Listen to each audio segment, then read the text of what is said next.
Hi everyone welcome back. ನೀವು ನೋಡ್ತಾ ಇದ್ರೆ student solution YouTube channel. SLC ವಿದ್ಯಾರ್ಥಿಗಳಿಗೆ ನಿಮ್ಮ ರಿಸಲ್ಟ್ ಸಂಬಂಧಿಸಿದಂತೆ ಇಂಪಾರ್ಟೆಂಟ್ ಅಪ್ಡೇಟ್ಗಳನ್ನು ಡೇಟನ್ನು ಮಾನ್ಯ ಶಿಕ್ಷಣ ಸಚಿವರಾದ ಮಧು ಬಂಗಾರಪ್ಪ ಅವರು ಅನೌನ್ಸ್ಮೆಂಟ್ ಮಾಡಿದ್ದಾರೆ.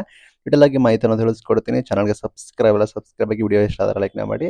ನಿಮಗೆ ಮಾರ್ಚ್ 21 ಇಂದ ಏಪ್ರಿಲ್ 4ರವರೆಗೂ ನಿಮಗೆ ಎಕ್ಸಾಮ್ ಕೂಡ ನಡೀತು. ಆಲ್ರೆಡಿ ನಡೆದು ಕಂಪ್ಲೀಟ್ ಆಗಿದೆ. ಆ್ಯಂಡ್ ನಿಮಗೆ 8,96,447 ವಿದ್ಯಾರ್ಥಿಗಳು ಕೂಡ ಪರೀಕ್ಷೆಗಳು ಬರೆದಿದ್ದೀರಾ.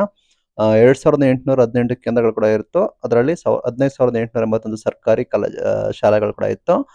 ವ್ಯಾಲ್ಯೂಯೇಷನ್ ಏಪ್ರಿಲ್ 15 ನಿಮಗೆ ಶುರು ಆಗಿದೆ. ಆಲ್ರೆಡಿ ರಾಜ್ಯಾದ್ಯಂತ 240ಕ್ಕೂ ಹೆಚ್ಚು ಮೌಲ್ಯಮಾಪನ ಕೇಂದ್ರಗಳಲ್ಲಿ ನಿಮ್ಮ ಉತ್ತರ ಪತ್ರಿಕೆಗಳನ್ನು ಮೌಲ್ಯಮಾಪನ ಕೂಡ ಮಾಡ್ತಾ ಇದ್ದಾರೆ. ಅದರಲ್ಲಿ ಸರ್ಕಾರ ಹಾಗೂ ಅನುದಾನಿತ ಶಾಲಾ ಶಿಕ್ಷಕರು ಕೂಡ ಮೌಲ್ಯಮಾಪನದಲ್ಲಿ ಭಾಗಿಯಾಗಿದ್ದಾರೆ. ಇನ್ನು ಮೈನ್ ಅಪ್ಡೇಟ್ ನೋಡೋಣ ಬನ್ನಿ. ದಯವಿಟ್ಟು ವಿಡಿಯೋಗೆ ಲೈಕ್ನ ಕೊಡಿ. ಫಲಿತಾಂಶ ಪ್ರಕಟಣೆ ಬಗ್ಗೆ ಮಾನ್ಯ ಶಿಕ್ಷಣ ಸಚಿವರು ಕೂಡ ಮಾಹಿತಿ ಕೊಟ್ಟಿದ್ದಾರೆ. ಕರ್ನಾಟಕ ಶಿಕ್ಷಣ ಸಚಿವರಾದ ಮಧು ಬಂಗಾರಪ್ಪ ಅವರು ಮಾಧ್ಯಮಗಳಿಗೆ ಮಾಹಿತಿ ನೀಡಿದ್ದಾರೆ. ಅಂದರೆ ಮೇ ತಿಂಗಳ ಮೊದಲನೇ ವಾರದಲ್ಲಿ SLC ಫಲಿತಾಂಶ ಪ್ರಕಟವಾಗುವ ಸಾಧ್ಯತೆ ಇದೆ ಅಂತ ಹೇಳಿ ಘೋಷಣೆ ಕೂಡ ಮಾಡಿದ್ದಾರೆ. ಮೇ ಫಸ್ಟ್ ವೀಕ್ ನಾವು SLC ರಿಸಲ್ಟ್ ಅನೌನ್ಸ್ಮೆಂಟ್ ಕೂಡ ಮಾಡ್ತಾ ಇದೀವಿ ಅಂತ ಮಾಹಿತಿ ಕೊಟ್ಟಿದ್ದಾರೆ. Expected date May first weak ಅಂತ ಹೇಳಿದ್ದಾರೆ. ನಿಮಗೆ ಅಫಿಷಿಯಲ್ ಡೇಟ್ನ ವ್ಯಾಲ್ಯೂಯೇಷನ್ ಮುಗಿದ ನಂತರ ನಿಮಗೆ ಶಿಕ್ಷಣ ಸಚಿವರೇ ಘೋಷಣೆ ಕೂಡ ಮಾಡ್ತಾರೆ. ದಯವಿಟ್ಟು ನಮ್ಮ ಚಾನಲ್ನ ಫಾಲೋ ಮಾಡಿ. ನಾವು ಡೇ ಟು ಡೇಟ್ನ ಅಪ್ಡೇಟ್ನ ಕೊಡ್ತಾ ಇರ್ತೀವಿ. ಮೇ ಫಸ್ಟ್ ವೀಕ್ ನಿಮಗೆ ರಿಸಲ್ಟ್ ಕೂಡ ಬರುತ್ತೆ.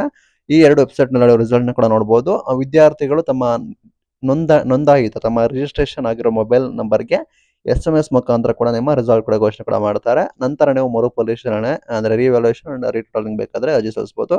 ಇದು ಇವತ್ತಿನ big breaking news. May first week ನಿಮಗೆ ಫಲಿತಾಂಶ ಕೂಡ ಬರುತ್ತೆ ಅಂತ ಹೇಳಿ ಶಿಕ್ಷಣ ಸಚಿವರು ಕೂಡ ಅಧಿಕೃತವಾಗಿ ಘೋಷಣೆ ಕೂಡ ಮಾಡಿದ್ದಾರೆ. ಇದು ಇವತ್ತಿನ ವಿಡಿಯೋ. ಇದೇ ತರ ಹೆಚ್ಚಿನ ವಿಡಿಯೋಗೆ ನಮ್ಮನ್ನು ಫಾಲೋ ಮಾಡಿ. Thank you for watching till end. Thank you.